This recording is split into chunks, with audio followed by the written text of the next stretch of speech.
En droit de la famille, les décisions sont prises avec pour objectif la préservation de l'intérêt supérieur de l'enfant. L'intérêt supérieur de l'enfant, c'est un concept.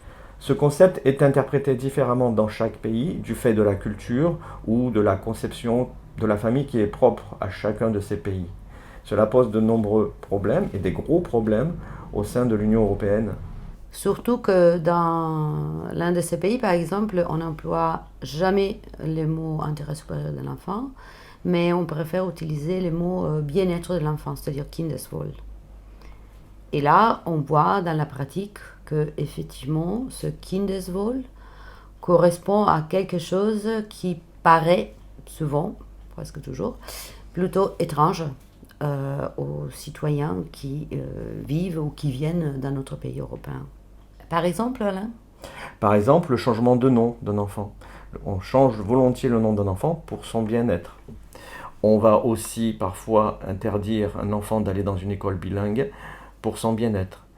On va aussi parfois empêcher un enfant, on va interdire les droits de visite d'un enfant aux parents non allemands parce que les deux parents vont se disputer, par exemple. Et donc cela implique effectivement toute une interprétation différente, même dans des cas des disputes vraies.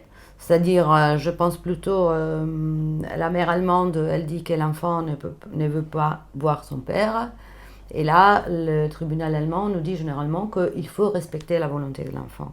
Quand la même situation, on la retrouve avec une mère étrangère, et elle affirme la même chose, le tribunal dira que c'est une mère manipulatrice qui a manipulé l'enfant contre le père, et donc il ne faut pas respecter la volonté de l'enfant, mais il faut imposer des contacts, généralement passer la garde exclusive au père.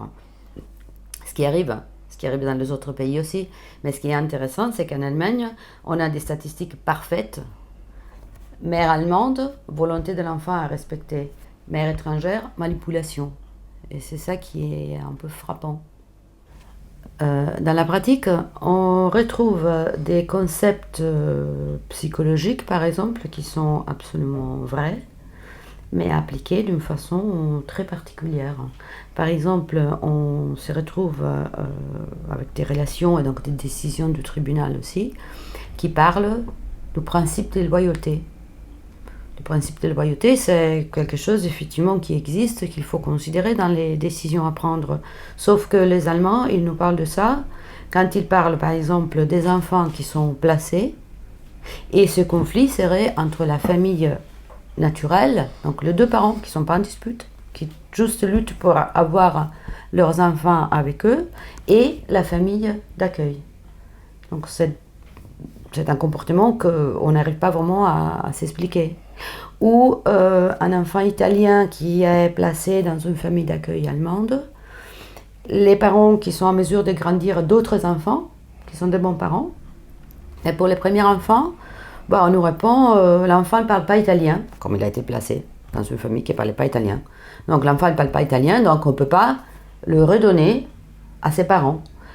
Et c'est quelque chose qui, pour quelqu'un qui ne connaît pas ce système, est vraiment difficile à comprendre. Voilà. On peut aussi parler des droits de visite. Les droits de visite sont parfois supprimés aussi, même souvent supprimés à l'un des parents, parce que les parents se disputent. Alors, comme les parents se disputent, c'est mauvais pour l'enfant d'aller voir son parent... généralement étranger. Généralement étranger, oui. C'est lui qui a effacé énormément. Hein. On n'efface pas les parents allemands. Or, voilà, donc c'est des décisions. Donc, du coup, quand les parents qui ne connaissent pas ce système sont toujours abasourdis, ils ne comprennent absolument pas la logique qui a conduit à leur empêcher de voir leurs enfants à leur empêcher d'exercer leur droit de visite ou ce que tu expliquais là il y a 2 minutes. Ouais, et ça fait que quand par exemple, on se retrouve à la CDH à Strasbourg, la plupart des plaintes ou des causes, des affaires qui sont soumises à la Cour concernent l'Allemagne, mais la plupart aussi sont rejetées, ne sont pas admissibles, parce que, effectivement, quand on écrit une décision comme ça, en la justifiant partout par le bien-être de l'enfant, la CDH qui lit cette décision et qui voit que effectivement toutes les décisions ont été prises pour protéger le bien-être de l'enfant, donc il répond tout est parfait, tout va bien. Donc il n'y a rien à rediscuter. Sauf que le drame se passe quand même et on a beaucoup d'enfants qui perdent leurs racines italiennes, françaises, polonaises, brésiliennes.